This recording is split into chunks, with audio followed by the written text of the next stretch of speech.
राधानगरीतील वीजविषयक प्रश्नांसंदर्भात महावितरणच्या राधानगरी इथल्या उपविभागीय कार्यालयात व्यापारी संघटना आणि विविध क्षेत्रातील प्रतिनिधींची बैठक संपन्न झाली.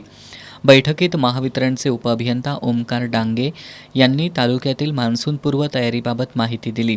महावितरणनं वेळेत झाडांच्या फांद्या छाटणी करून संभाव्य अडथळे दूर केल्याचं सांगितलं. बैठकीत स्मार्ट मीटर प्रकल्पाबाबत ग्राहकांमध्ये असलेल्या शंका दूर करण्याची गरज अधोरेखित करण्यात आली.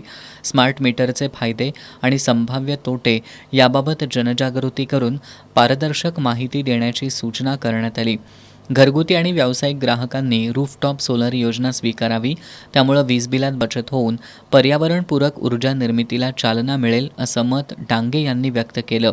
शेतीसाठी सौर ऊर्जेवर चालणाऱ्या मोटारी अधिक फायदेशीर ठरत असल्यानं शेतकऱ्यांनी त्याचा लाभ घ्यावा असं आवाहन त्यांनी केलं.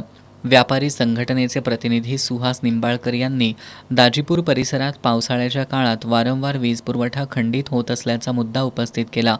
कोकण किनारपट्टीवरील काही गावांप्रमाणे या भागातही टप्प्याटप्प्यानं अंडरग्राऊंड वीजवाहिनी प्रकल्प राबवण्याची मागणी त्यांनी केली. यामुळे नैसर्गिक आपत्ती, वादळी वारे आणि झाडे कोसळण्यामुळे होणारे वीज खंडित प्रकार कमी होतील असं मत त्यांनी मांडलं. बैठकीत सतीश फणसे, प्रसाद हुपरीकर, दत्ता वर्णे आणि अरुण जाधव यांनी विविध विषयांवर मतं मांडत ग्राहकांना दर्जेदार वीज सेवा मिळण्यासाठी आवश्यक उपाययोजनांबाबत सूचना केल्या. महावितरण अधिकाऱ्यांनी उपस्थितांनी मांडलेल्या सूचनांची दखल घेत आवश्यक त्या बाबींवर सकारात्मक कार्यवाही करण्याचं आश्वासन दिलं. तसंच वीजपुरवठा व्यवस्था अधिक सक्षम आणि परिणामकारक करण्यासाठी ग्राहक, व्यापारी संघटना आणि महावितरण यांच्यात समन्वय आवश्यक असल्याचं महावितरणचे उपअभियंता ओमकार डांगे यांनी सांगितलं.